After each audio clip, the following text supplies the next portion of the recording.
application, then go for it. It's quite useful.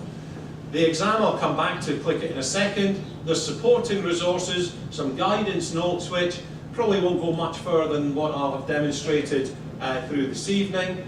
There's the tables which you will see in the exams. You know, you need to have discount factor tables and a few formulae. The appropriate ones will be in each subject. And then there's the correct answers for each of the questions that's in here.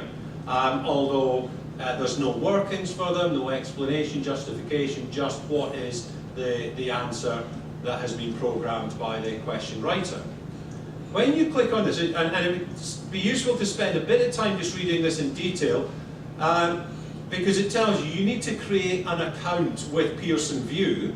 It really, I've got to promise here that it doesn't start stealing data about you and you don't start getting spam emails coming through or people knocking on your door saying, hey, I see you like the CIMA exams, why don't you try one of these brushes? It won't raise an invoice, it won't ask you for credit card details, but when you create the account, it does actually, it asks you to put in data as if you were creating a business transaction. Okay, now it does that really just because this platform, the Pearson VUE platform, is one which is secure for Pearson VUE to use some of their testing, and it was the most convenient way that we had and cost-effective way to deliver these practice exams. Okay? When I went to sign in, somebody had actually taken the username Peter Stewart. I thought that was a bit cheeky of them. So I've registered as Her Majesty the Queen. I imagined that nobody else had done that, and I was right. Okay, now this should take me into one that I partly completed because I wanted new things sometimes go a little bit slower than they will do in the exam itself. You see lots of whirly wheel things. I just want to show you a variety of the questions that are in there. So I'm resuming one that I started already. I didn't get all that far in it, but I've done a few questions just to show you what this objective testing is about. Okay, first one that pops up is a question that requires a number entry. Before I look at the question itself, let's just have a quick look at what else is on the screen. I've got a box here where if I think I need to use any of the formulae or tables, I can click on it, out it comes, I can move it, and I can scroll within the box to find the figures that I need and the question. When I'm done with that, there you go. Now, in the exam there will be two other boxes, and the thing at the start did have the disclaimer, they're not available on this practice site. They are on the tutorial. But up here, under where it says F1, there will be what's called a scratch pad. And a scratch pad is just a white screen. No bars on it, no nothing. It's just a place that you can type in and you get the most boring font that is possible and you can just type notes into that. Alright, or you can, there could be number notes, it can be written notes, you can make little notes of anything that you want. And also in that top bar there will be the on-screen calculator that you've all seen, that you know and love, yeah? Now from 2015 we will have an additional feature to our exams. We've had words with Pearson VUE and we've asked them to allow students to bring pocket calculators in for the CIMA exams. So that's going to be changing in 2015. It is intended to be a concession for 2015. It will be reviewed through the year. So you don't have to rely on the on-screen calculator, because I know that causes people a little bit of grief and makes things difficult. I've never tried using it myself, but I have heard wonderful things about it, but I prefer my pocket calculator. The other thing, so while I go to my bag, use another microphone. Look at this. I'm the whole of One Direction in one place. I couldn't even tell you a One Direction song. Westlife is more my thing. Uptown girl. The other thing that we've got is by your desk you'll have this, like I'll put it up in the shiny bit here. It's a white clean board, it's a white clean pad, and it's got pages on which you can make your notes. Right? So in this has got numbers.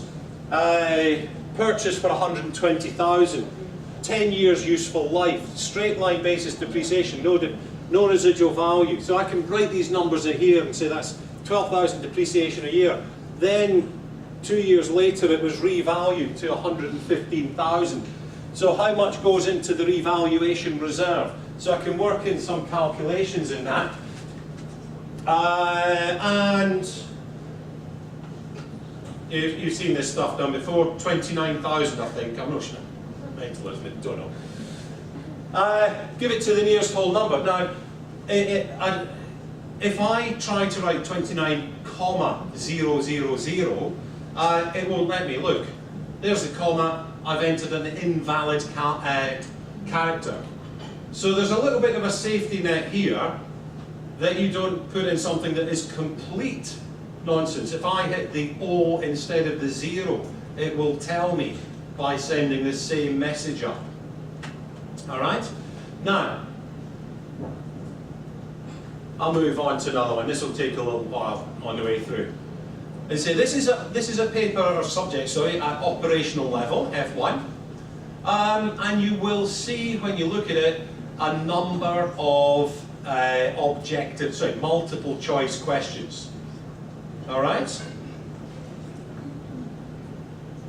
No idea. I'm not going to try reading them because that'll make it even slower. But these ones, here's another one. If I try to click more than one box, the little dot just moves around. So I go top to bottom, and it replies. So if I'm not sure, it will, it won't let me put two answers in by mistake. Right? So multiple choice. Fairly straightforward to answer. And what you'll see, those last two questions, if I knew what I was talking about in F1, and I'll disclaim, I've always been a management accounting tutor. It's ages since I did financial accounting. Right? But if I'm unsure, so what was I going to say? If I've learned on these things, those last two questions will take me 15 seconds to read and I'll know the answer. And I can go through them quickly. The one with the depreciation and the revaluation, if I know it, it might be 2 minutes to work it out and write carefully. There are other questions that I'll need to consider more. Look at this one. This is a multiple answer, but there's more guidance than I indicated. Again, the ones at the back might not be able to read that. Peering forward. Oh, that serves you right. Venkat did warn you. It says, which two of the following statements are conditions, If I click the two that I think, I didn't even read the question, I don't know why I'm pretending what I think. But if I click the two that I think, that's fine.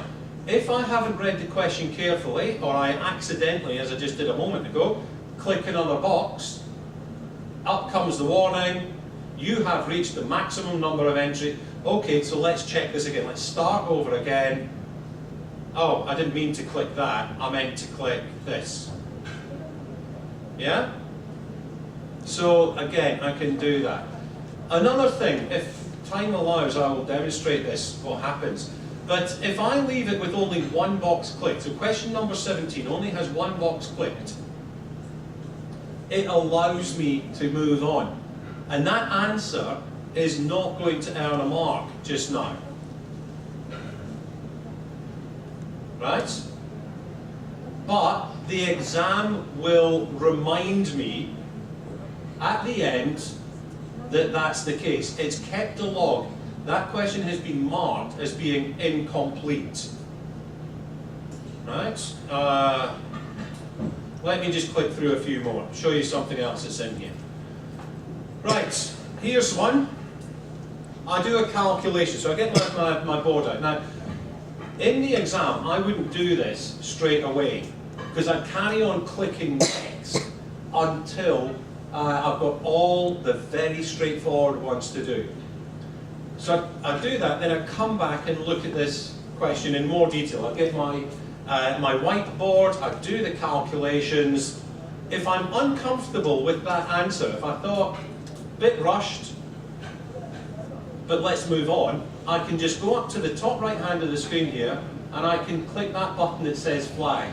The flag itself turns yellow, there it is, and that's marked that, so that when I get to the end of the exam, I can review it. It will point out saying, you flagged this question. Here's a chance to have another look at it. Okay, now, what I'll do is I'll skip through a few more. I'll say, these are the ones, so that's taking a while. No idea, but just, oh, here's something else, you might have seen this. This jumped up, and then what it says is you have not yet viewed the entire screen. Make sure you view all multimedia content, select every tab and scroll to every corner. And the problem here, and it's tiny, there's a formula here. Now, if you've studied, you know what 2 chord over chips is, but it's asked me to, I could scroll down, and at the bottom it says where CO is, cost of placing an order, etc. Now, because I've read that, it's let me move on. And sometimes that is critical because there might be information in the bottom that helps you answer the question. You might think you could answer it first time round, but it says, look, double check. Now this one, again, there was stuff that was lower down. I've scrolled down. This is one of the drag and drop questions it's mentioned. So there's 4 boxes to fill. I'm filling them with numbers from this list on the right hand side. I've got no idea what's going on. Is that the thing? Making it bigger? Yeah. Whoa!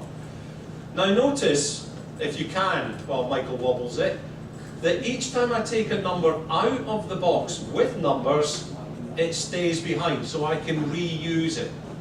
So I can use the number 2 times, 3 times, 4 times if I want. Right? That's not always the case. We'll come across another one where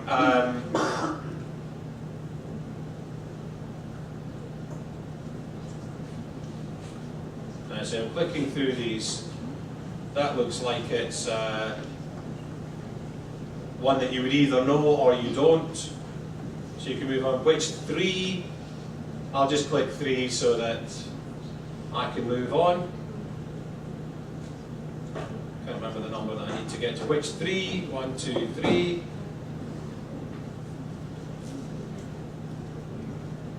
The tax is said to be. No idea what this stuff is all about. Give your answer as a whole number. There's a whole number. This looks similar, so I'll put the same answer in as the last time. That's how you do it. This is 79 days, probably. Which 2, that one and that one. So it's very quick to answer this. Anyone's worried at all about the fuss. That's 22.2. Okay, obviously. There is another thing you may have noticed that I don't think I pointed out. The time remaining. You know, we've not been here for half an hour doing this. I had this running a little bit at the start, but I jumped up to change it round. But it tell me how much I've got left. And I think people need to practice this to see how long does it take to get through the first ones, doing the obvious answers, the ones that you know. How much time is left? Not even reading them now. So if I get any marks, then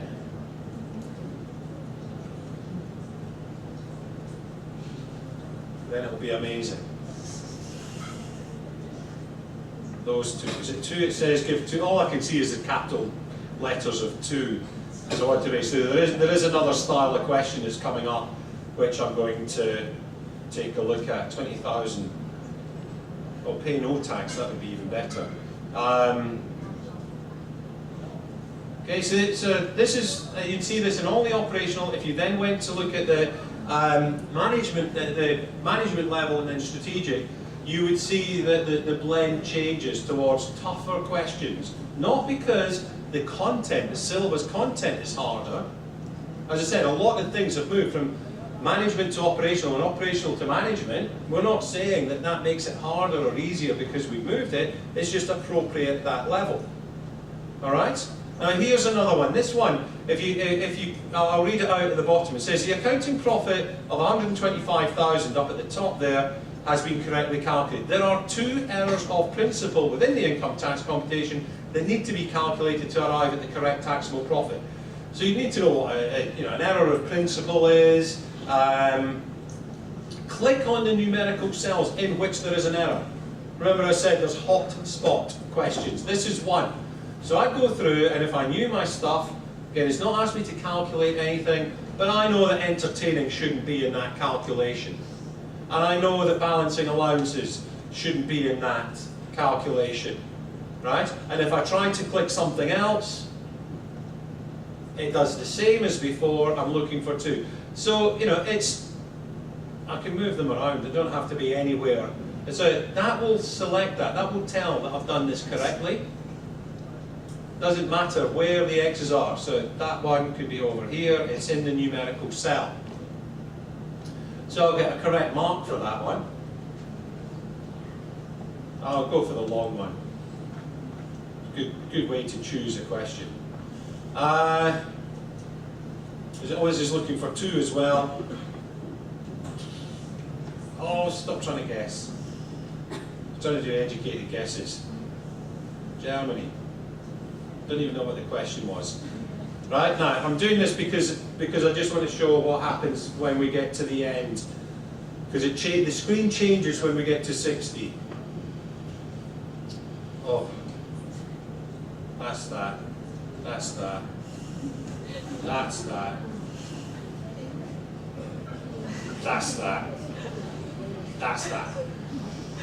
Alright, again, the words stayed in the box. Oh, of course I didn't, because I should have gone over. Ah, now that helps. See? So I thought it was 32,400, but because it wasn't 32,000, or it wasn't there, I guessed 36,000 as being the nearest figure, and now it let me see that 32,400 is there. So that thing about not seeing the entire screen is helpful. The fact that I'm guessing is neither here nor there. I think we've seen the entire range for this one. There's 100,000 there and there's 0 there. Notice with this one, when I pull the numbers out of the box, they stay out. So I can only use 0 once. And I can only use 100,000 once. So that's different, slightly more helpful. Maybe the nature of the question suggests it has to be like that. Here's another 2, that and that. Here's one that is just taking its time to come up. But again, in the exam it wouldn't, because you'd be hardwired into the internet, and this would be... Here's a different one. Place the stages in chronological order. And at strategic level, this type of question will be more common, because this one is fairly straightforward. But list the following in order of priority. It doesn't involve judgment, because that means it's not an objective question. But it is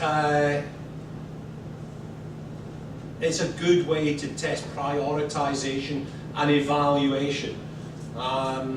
This one is, right, again, because it's in order, each time you take something out of the box, it leaves it out of the box.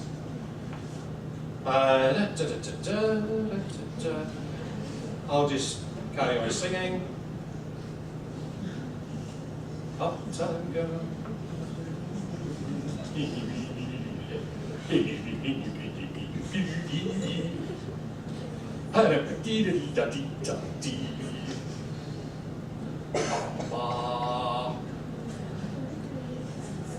You're not allowed to do that in the exam room, by the way. Singing is frowned upon, which is a real shame, because it would make everyone's day a lot cheerier. If you were, I'll get this. There we go. Right. And this one, again, there's 2 words, there's 6 boxes. I'll get every single one wrong. I think that's every single one wrong. Actually, let me just take 2 out by accident and press next. So that's question 60. So I've finished. Look at that. I've got 50 minutes remaining. And what pops up is a review screen. So remember, I skipped through a few questions, I flagged a couple, and then as I go through, look, it will tell me. Now, I've just been clicking and clicking. There's plenty I would have left. It tells me what's incomplete. It tells me which questions are flagged. And the approach in the exam, I would say, is to go back to the screen. Because first time through, remember, you were doing the quick ones, the obvious ones, the ones that you knew without having to spend time doing calculation. So if you were to follow my advice, there would be a lot that are incomplete here. Right? But I just wanted to get them out of the way. And then the review screen, down at the bottom there to the right hand side, there's 3 ways you can go through. You can review them all. And that will start you back at number 1. And you'll go through 1, 2, 3, all the way through, including all the ones that you knew and you knew you had right. So it's not a very good use of your time, and it might even sow a seed of doubt. Yeah? You go with your gut on these questions. You saw it, I knew it was Treasury bills, I'm right. If you see it again, you might think, oh, hang on, let's read that carefully, because I've got 51 minutes left. Oh, maybe it's not what I first thought. Maybe it's a trick question, right? It's not. You had it right. So go confidently and say, right, what I'll do, and there'll probably be 30 or 40 questions still incomplete. So click on the bit that says incomplete. It will go to the first one that you hadn't submitted a complete answer for. Yeah? Now, this was one which I was saying, by accident. And so I'm looking at this thing, I'm sure I did this. IFRS 10, I know that. What's wrong? Alright, so you've got time now. The heat's off a little bit. There's only one that's clicked. So I'll click the other one. Because I knew that, yeah? But remember, the other ones that you'll be finding in this are the ones with the longer calculations involved. And again, when you come to it, you're more relaxed. You've finished 20 questions. So, plenty. Finish 20 questions with confidence. So now let's get the old whiteboard out. Let's do these calculations carefully, knowing that you can do them. You just need less pressure on you when you're doing it. You've relieved the pressure, created that relaxation. Your heartbeat is much, much slower, and you can do it more comfortably. If I click next, it goes to the other one that I deliberately left incomplete. Yeah?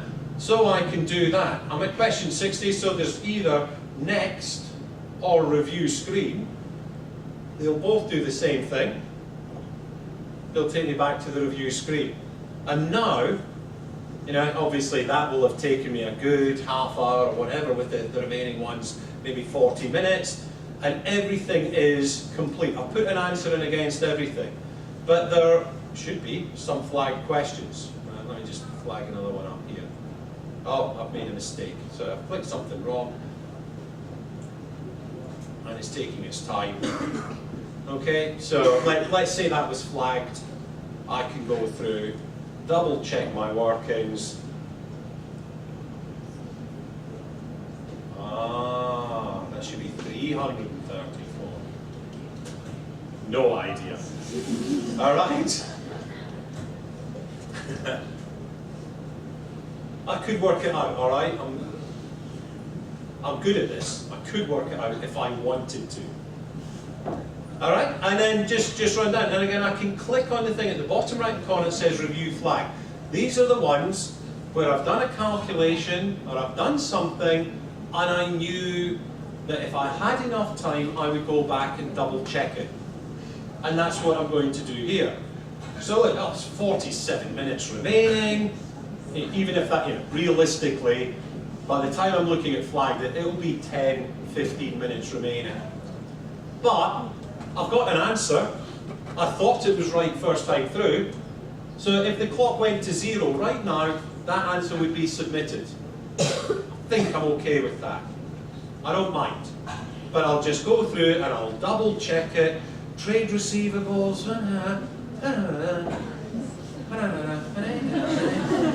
2, 3, 4, 5, 6, 6, 6, 4, 7, yes, 79. There we go. So I'll check it. I don't have a calculator with it. And then I can just finish. I can unflag it because I'm confident with it. Go to the review screen, or if I'd said next, I would go to the next flagged questions, but I didn't think I had any. Yeah? So this is your ideal picture when you're finished. If there are flagged questions, don't worry. If there's incomplete questions, I'm not going to wait for the next 41 minutes. But this is going to tell me when there's 5 minutes remaining. And when there's 5 minutes remaining, doesn't matter where you are, you click review incomplete, and you go through doing what I've just done. Put numbers in, click boxes, just get an answer in there. Some of them, if it's multiple choice, 2 answers, there is a chance you get them right. Then it will stop for you. Now, what I've not done here is show you the final warning. Let me just see what happens here. I've just picked apples. Yeah. I wanted to show you this one anyway. Let's say I hadn't put an answer in there. I'll do that. Just before doing that, this question's slightly unusual in that there is an exhibit box up here. And the exhibit box is information that I need to answer this question. And as it happens, it also is for answering questions 7, 8, and 10. They all have the same trial balance. And they'll always appear together in the exam. And it's to give you a little bit of time, and it's to test, can you do fundamental accounting work? So you've got a trial balance with all the notes in it, and you can pop it open, you can move it around, you can review what the question was asking, administrative expenses, and you can read up and down, you can have your pad beside you and note down everything that is an administrative expense, 910,000, and I presume there's something in the notes that will affect the administrative expenses. Alright? Now I'm going to leave that incomplete and just show you the next question.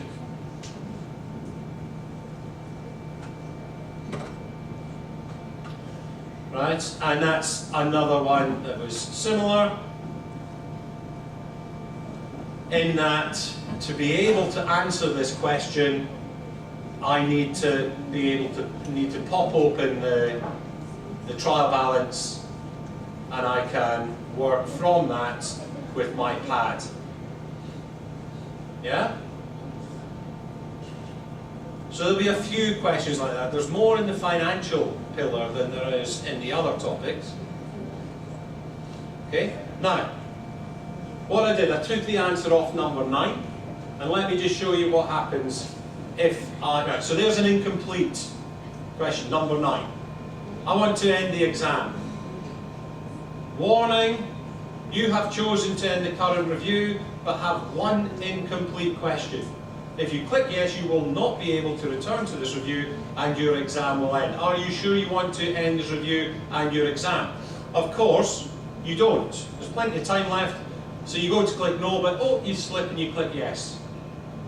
We give you a second chance. Please confirm. You will not be able to return. I'm just going to click yes on purpose this time because I just want to get to the end.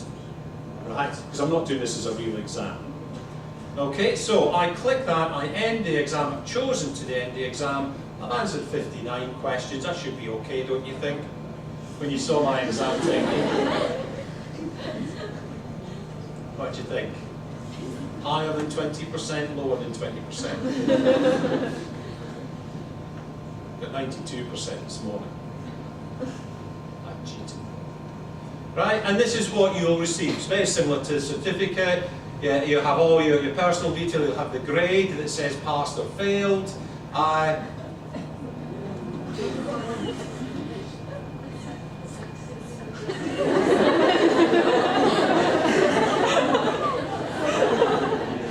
But is 50% enough?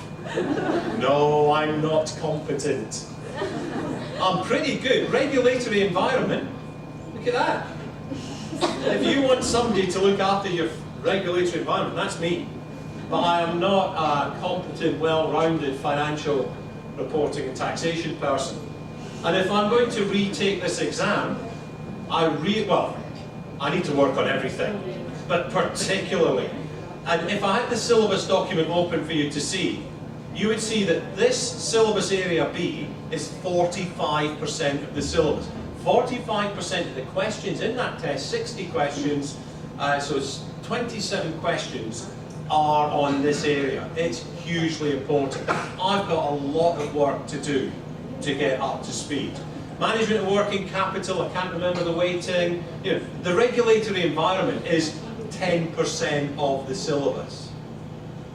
Right? So yeah, you got 71% of it right, but peanuts. It's, you know, that is never enough. Okay? So overall, it doesn't matter. To pass the exam, you don't have to have 470s. Yeah? You can go, you could have none of the section A right and have 90, 90, 90. If that came out to 73%, you have passed. Alright? So we don't insist on that balance through there.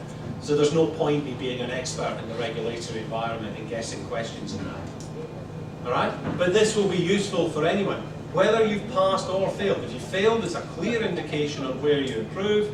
If you passed, I would say, let's say I passed and I had a low score in section C, I'd say before I do any case study, I think I should do a little bit more work on working capital, because I'm not going to be asked the same questions in the case study, but I will be asked, I will be expected to demonstrate understanding of working capital and ability with that on the case study. Okay?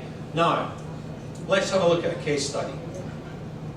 I think I've left this one with enough to do. Are there any questions there about the objective test exams?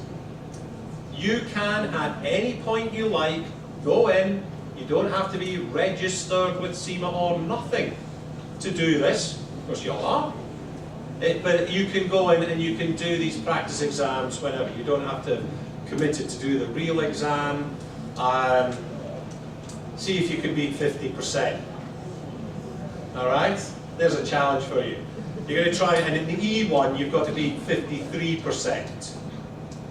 No, 57, sorry. 57%. It's quite good fun, the E1 exam. 22 minutes, 57%. That's my record on E1. Now, we'll take a look at the case study, and let's get rid of this. What the case study is doing behind the scenes, I hope it's opening a bit up to look at, it's computer-based. It's all on screen. Yes? So there is, it's the same exam halls, the exam rooms you're in, but it's now, though the OTs are a 90-minute assessment, the case studies are a 3-hour assessment. You're being given a workplace type assessment, and you're, before doing the exam, 7 weeks before you do the exam, you will have been sent and been able to download a pack of, it's only about, for operational level, it's only about 6 documents of no more than 2 sides. And they'll tell you about the company that you are going to be working for, the fictitious companies. Don't worry, it's not a real company at all. So you'll get some information about what it does, how long it's been in operation, maybe if there's major customers, major suppliers, major competitors, whether it's a national business or it's multinational, the number of staff that are employed, and some of the key managers and directors that operate the business. That will be over 2 sides of A4 delivered on a PDF. Yeah? We don't have it on paper. You'll also have 1 or 2 other bits of information. Maybe a short document that just gives highlights from financial statements. Yeah? 1 or 2 news articles about that where your company has featured or where your industry is featured. So you'll just get a little bit of context around the company that you're in. And I think of it, the pre-scene material, as being the stuff that you would like to know about if you were going to that place for a job interview. So you could understand and communicate well with the interviewer and show that you've done a bit of research into the organisation. So we don't expect a huge amount of research. But then on exam day, it's, right, you've got your suit, your tie on, and you're going along to the company to work. And you click on your computer and some information comes your way. Right? So it may be, so it's something that moves the information on. You couldn't have guessed this by reading the pre-scene material.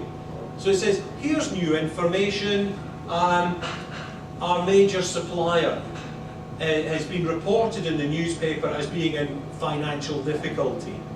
Or we've just heard from the HR department that one of the production teams has resigned en masse.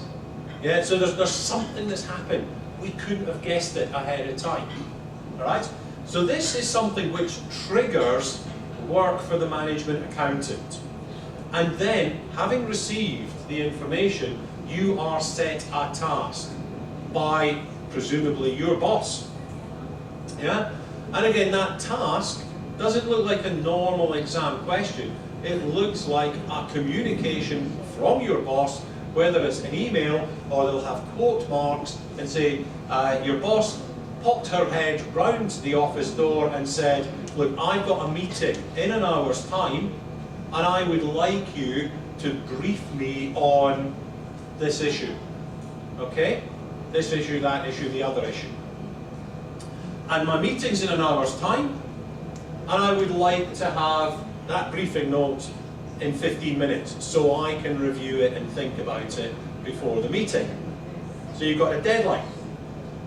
Now, we will not be asking you to prepare a set of financial statements. Because you saw in the objective test, that last exercise I was looking at with a pop-out trial balance, we can test financial statement preparation quite thoroughly using the objective testing. So we know that you have been through those hoops. We will not make you do it again. And there's a whole load of other calculations that you've proved. We saw something about economic order quantity. You're not going to get that in here. Yeah, number of days of credit receipts or something like that. We will not specify any calculation that you have to do in here. That's not to say that you don't do calculations, because if you think a way to prove a point or to underline a point is to put in a figure and saying, look, our profit margin will go up by 10%, or our cash flow will improve by 15 days, you can do that. But you can equally create a good answer without putting the numbers in. Our cash flow position will improve if we get our customers to pay sooner. Yeah? So we won't be asking for calculations. What you submit on screen disappears down the wires and it goes to our markers, who will get all the batches of answers together, and they will do them after 4 to 5 weeks. And the reason for this, I didn't say it earlier on, is that when we're doing the exams, we could have everyone in this room doing the operational case study. There will be 5 different scenarios that come from the workday. So one pre-scene, and there'll be 5 different sets of triggers. So 20% of you will get the one where your production team have resigned. 20% will get the supplier that's gone bust. 20% will get the new product line that's been introduced. 20% will get something else, 20% will get something else. So you'll have 5 different stories. And we've got an exercise in the marking to make sure that everything is balanced around the competencies. Okay? Now, let's see if this is alive. Oh my goodness, it's big. Somebody's been messing. No, it's gone small. That's where I left it. That's why it was big. I was doing drawings of Venkat earlier on. Thank you. Right. Okay, here's something that's going to come up. Where are we? I've got 10 minutes remaining in this task, so let me explain what's going on. This is a trigger. Now this, I think, if I remember correctly, is the 3rd trigger in the operational case study. So we've done 2 tasks before. Now it actually doesn't matter what those tasks are, because what's going to happen here is that we do the work in our answer and it moves on. Time moves on. So we come in to our case study. So this isn't task 1, but it was a lie from earlier. We come into our case study and we are sent an email. And the email says, thank you for the report you sent me regarding recruitment for our new production facility and the information on the impact of the new assets. Whilst I was reading, it struck me that given the growth that the business is going through, we ought to be thinking about a more formal budgetary control system. So actually what's happened in task number 2, what we were asked to do, was talk about recruitment and staff management and areas that would be covered in the enterprise E1 topic. Alright? Now, what this next task says, thank you for that, next thing to consider is, it doesn't say you got that right or you didn't get it right. It doesn't tell you what I was wanting. They say, I was looking at it and something else came to mind. So this is a trigger. I was talking about the budgetary control system. Up till now, I've been happy. You go better. There's lots of big bag of chicken, sheep. This is a foodstuffs company. That's why you're seeing chicken and sheep in block capitals. Farm feed or something. However, at the end of the day, I don't think setting more formal budgets, approaches to budget setting, and this is stuff that's in P1. How do we budget? What do we budget? I'd also like you to explain. So this describes what we have to do. This is the task, the trigger and the task. The trigger is, I've been thinking about our budget system being no good, and I would like you to help me understand about the benefits of more formal budget setting. I'd also like you to explain the types of individual budget that might be appropriate to us, with examples of the information required to create them. No need for a report, just respond by email. So keep it casual, but give me these points. Right? Now,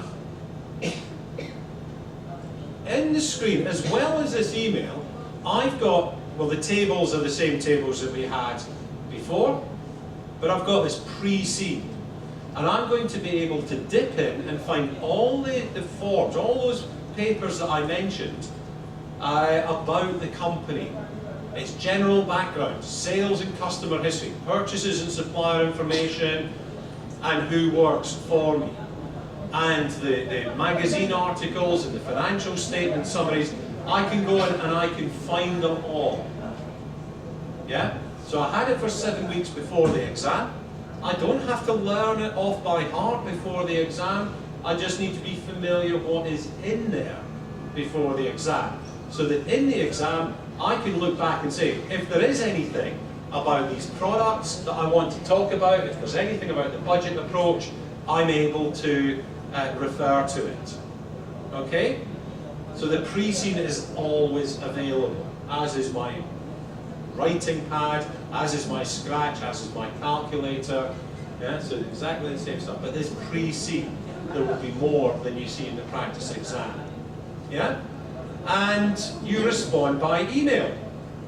So when you click next, I'm going to get the warning here soon, you have got another little box pops up, and the box that pops up, reference materials, is what we were just reading on the previous screen. So instead of pressing previous and next and previous and next, I can say, hang on, what was that list that you wanted? Oh, it's something to do with price setting, money in the bank, da-da-da-da. All right, yeah, let's get writing. And we've got the most basic of basic of basic word processing functions. And this is intentional. We don't want to have Microsoft Word with tables, not because we don't like Microsoft, with tables, with graphs, with paragraphs, with bullet points, with insert a symbol, with insert a diagram, with insert everything else that Microsoft Word can do. Because that, if you were good at that, it doesn't, you get a very nice pretty answer, but that doesn't mean you're a good management accountant. And we're just worried that if we did that, we'd have a huge range in the way the answers appear. And if you were good at Microsoft Word, there's two things can happen. One is you spend too long showing off that you're good at Microsoft Word, and you don't show off that you've got technical skills, business skills, people skills, leadership skills. I've got 5 minutes left. It's good when it comes up, yeah, and it's a really good thing in the exam. I'll talk about this in a moment. So that's one thing that might happen. You actually don't display the competencies relating to management accounting. And the other thing, I suppose, is if you did do it, and you used colours brilliantly and fonts brilliantly and all the rest, yes, you might sway a marker into giving you a mark or two more because the presentation is good, right? And that's not fair on somebody who doesn't use Microsoft Word regularly. Okay, 5 minutes remaining, thank you very much. You've seen what happened. Now, so what we've got is cut, copy and paste. So I can start to type my best ideas. This is about the speed. You don't have to be, you know, I don't know what word per minute are, but, you know, 110 words per minute or anything like this. I put my thoughts in order as best I can. I don't worry about the clock. Time is an irrelevant construct designed to keep the masses under control. Okay. Sorry, I'm going nowhere with that. But let's just say, you know, each of these are reasonable paragraphs, yeah, which are relevant to what's being asked. Yeah, chicken feed and a budget and some horses. It's all relevant. And that little box comes up and says, you've got 5 minutes left. What are you going to do in the 5 minutes? Really, you ought to have got your best ideas down. Now's the time to say, oh, hang on, that's not in the best order. The priority, chicken feed, should be at the top. So let's cut, click up there, and paste. And I want that to be my heading. What do I want to do with a heading? I think I'll do bold and underline. Yeah? Is there anything else that I want to highlight? Oh, hang on, this stuff about the clock. That's very important. So let's put that up. In fact, I'll copy it so that I can say it twice. Yeah? Oh, and I've just read it through and I noticed that I spelled irrelevant incorrectly. We don't have a spell checker in this. Right? I don't know the reason for that. So I will emphasize that